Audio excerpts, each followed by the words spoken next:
Something that's really interesting, and it's something that most people are unaware of, but you ought to be aware of it because we've talked about things like it for a long while. So we're just going to create this basis of understanding, and then everything's just going to click into place for you. So we all know about law of attraction, and you get it, that wherever you've got your radio dial set, that's what's going to come back to you. So if you've got it in your head for whatever reason, probably from validation from other people, that they're not really receptive to you, as you notice that they're not, then they're not, and as they're not, you notice that they're not, and then they're not, and then you notice that they're not, and then they're not. So it's like you create the scenario, different places, different faces, but the same sort of experience keeps occurring. So law of attraction is the basis of all things. We've established that. And what you're feeling and what you're thinking is what you keep getting more of. And so you want to figure out how to break that cycle. So because law of attraction only gives you things that are in the vicinity of where you are, it's logical that once you've decided, as you spoke rather clearly, that people are sort of put off by you, then those are the people that you most have access to. Where you are vibrationally is so where you are, vibrationally, is so where you are, that your most satisfying communication is with other people that are right there where you are. So let's say that law of attraction could really mess up, and that you could be in this high-flying, really good vibrational vortexual place, and you could end up at one of those hostels with someone who's really in a... Now, law of attraction can't give you that, but let's say it did. Or let's say that it's something even close to that. So you're here and they're here. What's happening is, at unconscious levels, they are doing everything in their power in their quest to communicate, to get you to come to where they are. Because there's no communication, there's no experience. And so, without meaning to, they would like you to be there, but it's happening even on unconscious levels. And if you're not really caring about how you feel, you'll go there easily. And when you go there, it's not their disapproval of you that you're feeling. It's your lack of resonance with who you really are that you're feeling. Did you get that? People have been saying things for a while like, well, they're just trying to bring you down to their level. Well, they are. So they see someone like you. You look as if your appearance is one, and we're not just talking about the beauty of who you are physically. We're talking about your vibrational appearance. You have knowledge. You have eagerness. You have a desire to fulfill your life experience. You are radiating. We saw you back there from the moment that the gathering began, and we're just waiting for the resistance to be at its softest ebb before we bring you forward. In other words, you are unmistakable. You are radiating, and you are a pain in the whatever to people who aren't there, who want to be there. In other words, what bothers them about you is that you live what they want to live, and they don't know what to do about it.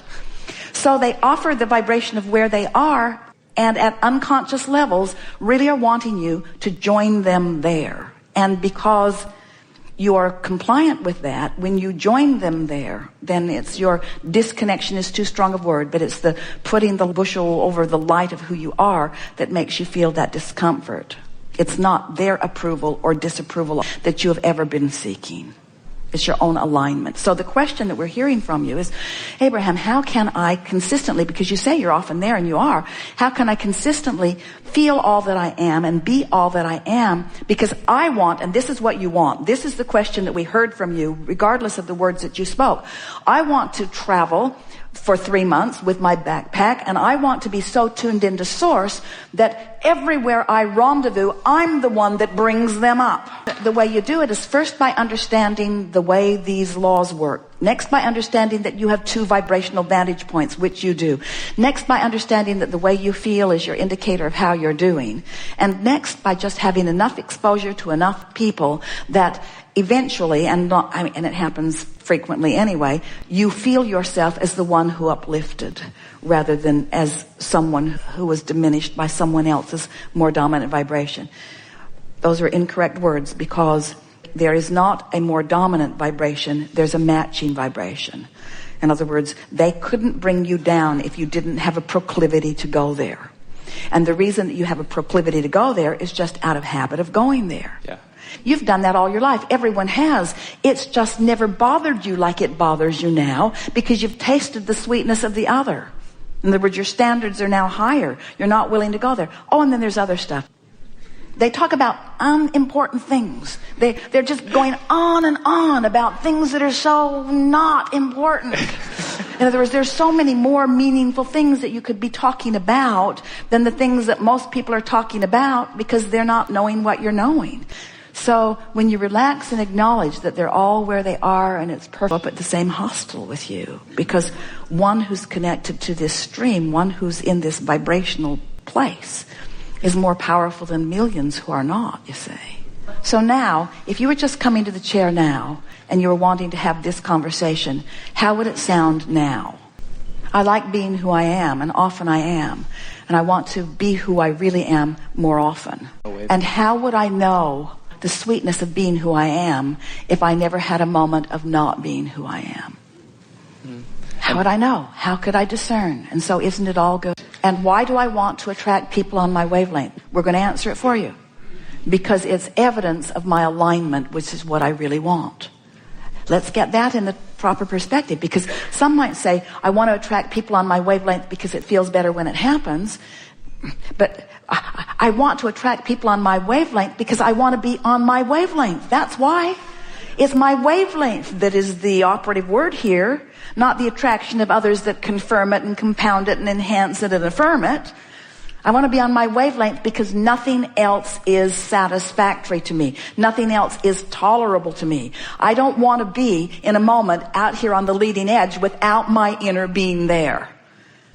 I want to be tuned into who I am so that when they show up at the party, they're tuned into who they are, because that's the party I want to go to.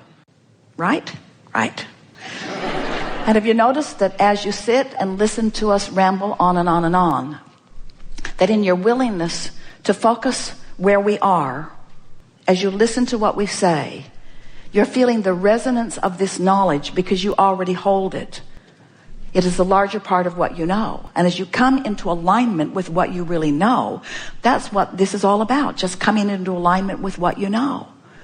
So here's what we know about you. You are source energy in physical bodies, and you came here deliberately intending to sift through contrast, to put more things in the vortex because it's fun to line up with the things you put in there.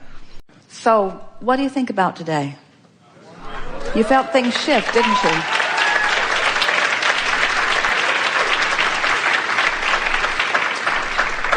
You are the creator of your own reality, and your own reality is a perceptual thing. And you perceive through your emotions, whether you admit it or not. You are the creator of your emotional state of being right here and now.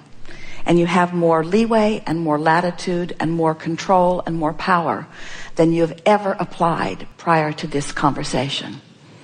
It is our powerful expectation that you will move forward in the days and weeks and months and years that are before you with this new understanding of who you are, with this new understanding that you can take an emotional journey right now if you want to, and that when you do, you have won your race, you have won your battle, you have accomplished everything that you're wanting, you have fulfilled your reason for being. In other words, it has never been the complicated thing that you've made it out to be in your comparison of your experience against the experiences of others that you are comparing yourself to. So as you move forward and you accept that what you've always been reaching for is the emotional control that you now have accomplished in this time that we've been together, we think that our determination to bring you round to our way of thinking is paid off because you have come around to our way of thinking. You know that it's an emotional journey, and you believe that you have control of your emotions. And therefore, we want to pronounce to you that since you now have control over your emotional moments, you have control over every other manifestation. And if you will always keep your horse before your cart in that way, if you will always understand that it's the vortex work first, it's the emotional work first, it's the emotional quest first, it's the alignment with who you are, that you're going to have so many delicious, vivid moments and realizations and revelations as you allow Source, this oneness that we were talking about, to revel in the moment-to-moment activities and conversations and thought processes that you are upon. In other words, when you allow, through the simple work that you have figured out here today, alignment with that high-flying energy that is the Source within you, so that you allow that full view of Source in the conversation that you're having with your lover, in the conversation that you're having with your children or your employer or your employees or the stranger that you're meeting on the street. When you allow the fullness of who you are to be present within you, every moment of your life will be a sweet realization and revelation and manifestation of all that you are. This world is perfect as it is, and becoming sweeter every day. And your capacity to rendezvous with the sweetest parts of it is extreme. But when you rendezvous with something that is less than sweet, it's wonderful too. Because in that, there is expansion. So your work is to figure out how to take the sweetness of all of it and not freak out. It's that freaking out thing you do when you're standing in the absence of something you want that holds you for longer periods of time in the absence of something you want. And we're here to tell you that no matter what, the presence of what you really want is available to you right here, right now, no matter how it looks to you or anybody else. We have enjoyed this interaction immensely. It is delicious to come together with those like you out here on the leading edge, ready and willing and wanting so to become perfectly aligned with the fullness of who you are.